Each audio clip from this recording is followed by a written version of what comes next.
ससुराल जाते ही भाभी कहती है, अरे वाह जी वाह, सारे कपड़े मेरे। हाय रे पैंट, अरे वाह वाह, मजा आ जाएगा।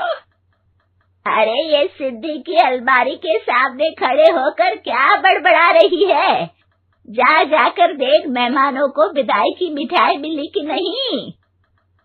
अब हाँ माँ जी, क्यों नहीं, लेकिन पहले कपड़े तो बदल लूं। अब रानी आ जाती है सिद्धि के उन कपड़ों में जो वो ससुराल जाने से पहले घर छोड़ जाती है। अरे रानी, कुछ दिन रुक जाती। अरे ये तो सिद्धि बिटिया को मैंने ही दिया था, बड़ा ही फबता था उस पर, तुझ पर तो कुछ खास नहीं लग रहा। अब वो ना मेरे सारे कपड़े गीले थे तो सोचा पहन लूं। वैसे भी सिद्धि को कौन सा बिन पुराने आउटडेटेड कपड़ों को पहनना है।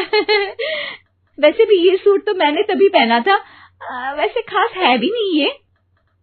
हाँ ठीक है, लेकिन ना मेरी सिद्धि पर तो जमता था। सारे मेहमान चले जाते हैं और सिद्धि ससुराल से मायके पहली बार आती है।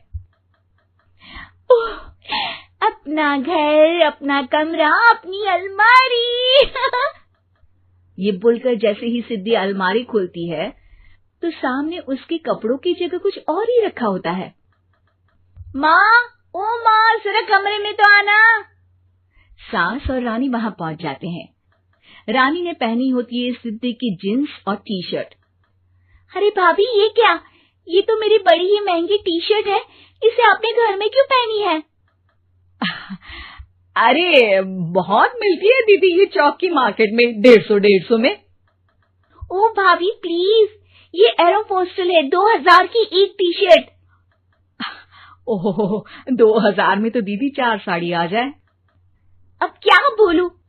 भाभी, ये मेरी अलमारी में छोटू के कपड़े, तो मेरे कपड़े कहाँ हैं? मेरी अलमारी में? अब दीदी आपको कौन से पुराने कपड़े पहनने थे? माना भाभी, लेकिन मैं जब घर आती तो यही सब पहनती ना। अरे तुम तो बड़ी कंजूस हो दीदी। खैर, वक्त आता है जब सिद्धि ससुराल के लिए रवाना हो रही होती है।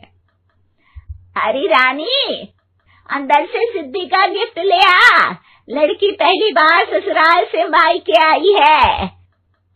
रानी अंदर जाती है और एक सिंपल सी साड़ी लेकर बाहर आ जाती है। ये लीजिए माँ जी। सास बेटी को गिफ्ट देकर ससुराल भेजती है। अगले दिन रानी एक सुंदर सी साड़ी पहनकर सामने आती है। अरे रानी, ये तो वो साड़ी है जो मैंने सिद्धि को देने के लिए दी थी जब वो ससुराल ले जाती, लेकिन ये तूने कैसे पहन ली?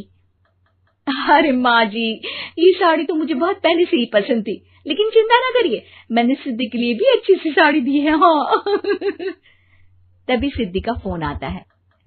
क्या माँ, कुछ अच्छा तो दिया होता ससुराल ले जाने के लिए। अरे पहले दिखा दिया होता। यूं चमकते हुए पैकेट में नौकरानी वाली साड़ी मत दिया करो माँ। अरे बेटे, वो तेरी भाभी ने ना गलती से उससे पैकेट बदल गया। हाँ, मैं कल ही तेरे भाई के हाथ से तेरा वाला पैकेट भेज दूंगी। अरे रहने दो माँ, आई एम श्योर भाभी ने अभी वही साड़ी पहनी होगी जो तुमने मेरे लिए रखी थी। तुम तो समझ नहीं पाई उनको। खैर छोड़ो, मैं ज्यादा बोलती अच्छी नहीं लगती, रहने दो, आपको उन्हीं के साथ रहना है, फिर बात करेंगे। सास को रानी पर गुस्सा आ जाता है। वो उसके कमरे में जाती है जहाँ वो शादी का एल्बम देख रही होती है। रानी, मार्केट जाकर एक ऐसी ही साड़ी लेकर आ, कल प्रतीक जाकर सिद्धि के घर दे आएगा। अरे क्यों माँ जी, कितनी साड़ी देनी है दीदी को? यहाँ कोई सेल लगी है क्या? अरे चुप कर, मेरे बेटी के हिस्से की साड़ी खुद पहन ली, अब ज्यादा ज्ञान बांट रही है। एक दिन सिद्धि का फोन आता है। माँ, मेरी सास ने आप सबको खाने पर बुलाया है।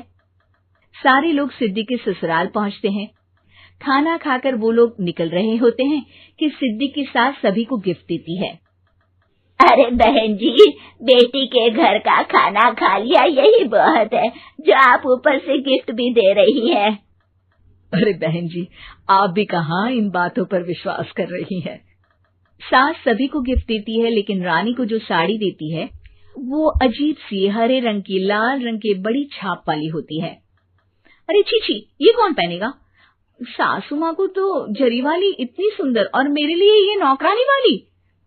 अरे भाभी, दरअसल मैं जब भी घर आती थी आप वापसी में ऐसी ही साड़ी देती थी ना, तो माँ ने सोचा कि आपको आपकी पसंद की ही साड़ी क्यों ना दी जाए। बेचारी रानी, बोलती भी तो क्या। सिद्धि और सास रानी का चेहरा देखकर हंसने लगती है, तो रानी समझ जाती है कि अपने ही बिछाए जाल में वो फंस चुकी है।